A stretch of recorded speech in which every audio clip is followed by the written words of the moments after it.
Hello guys, this is Erlinda 60 Mix Vlog once again. Today I will show you how to make delicious cassava cake, my special dessert. This is made from Kapampangan, ang cassava cake na sinasabi nila. I will show you how to cook cassava cake special dessert. Ayan. Ipakikita po sa inyo kung paano ko gagawin ang ating cassava cake.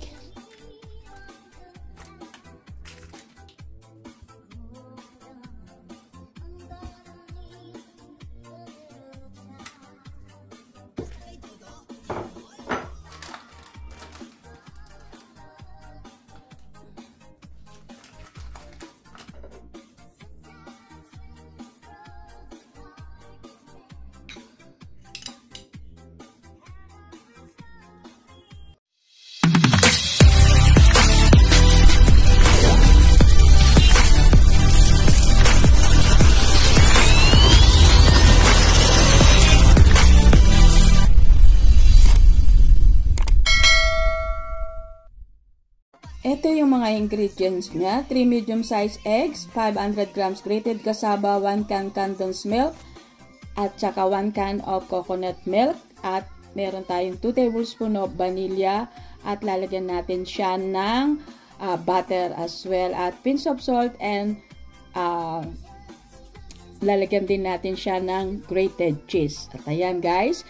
Una ay basagin muna natin syempre yung 3 itlog at saka lalagay natin yung condensed milk at saka yung cream. Pagsasama-samain natin syempre sa isang bowl. Ayan. I-mix natin ng mabuti ang ating mga ingredients bago natin ilagay yung grated cassava. At alam nyo ba na ang cassava ay napakaganda sa ating katawan? May taglay din siyang potassium.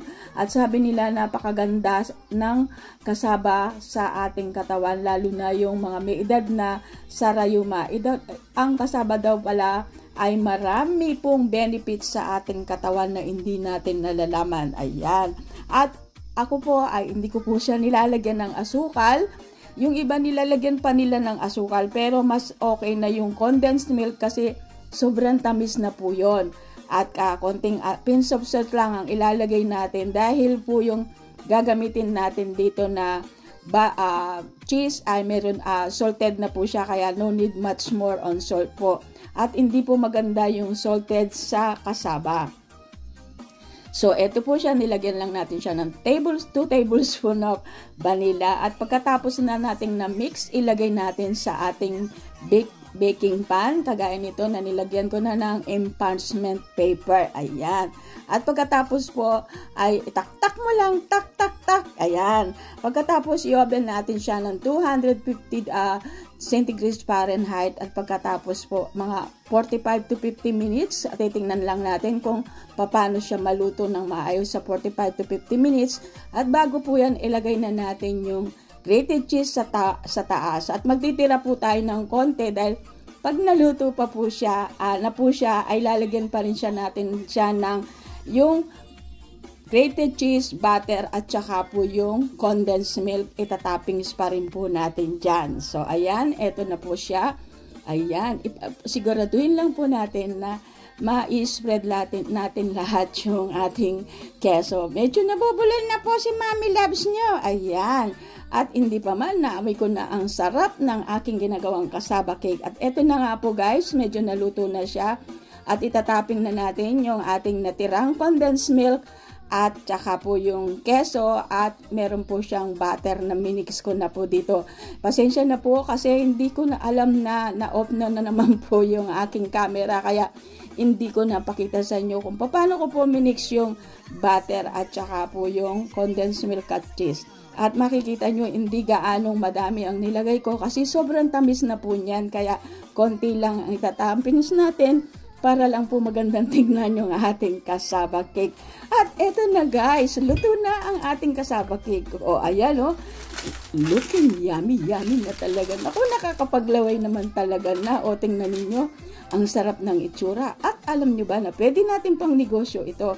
At pwede rin siya sa pang okasyon, kung may birthday o may binyagan. Siyempre, pag kailangan mo ng dessert, ito na po ang napakagandang dessert. Mura na, matipid pa. Ayan, diba?